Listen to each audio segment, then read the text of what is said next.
Mga kabudol, nandito na po kami sa vet ng aking mga babies.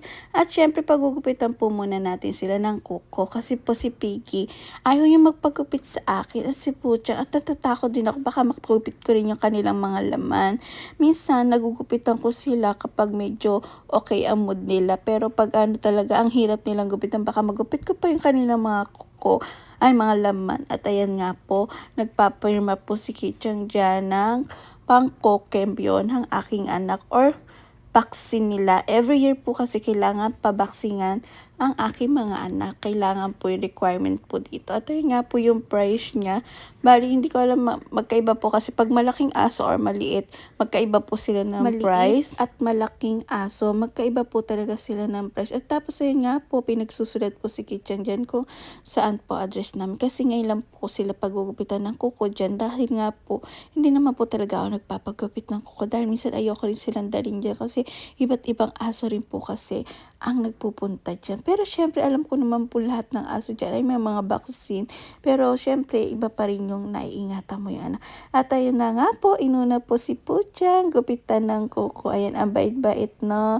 Ito po si Piggy, panoodin nyo. Nagagalit po si Piggy dyan. At ayaw niya po talaga nagugulat nga po yung nagugupit ng kuko sa kanya.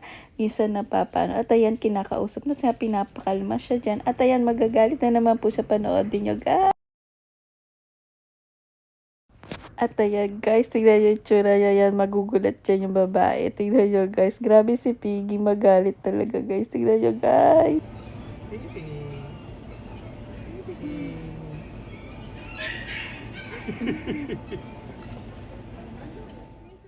At ayan, mukhang humingi na ng tulong yung babae kasi nga po si Piggy, grabe siya, parang mangangagat na talaga siya kaya lumapit na yung babae.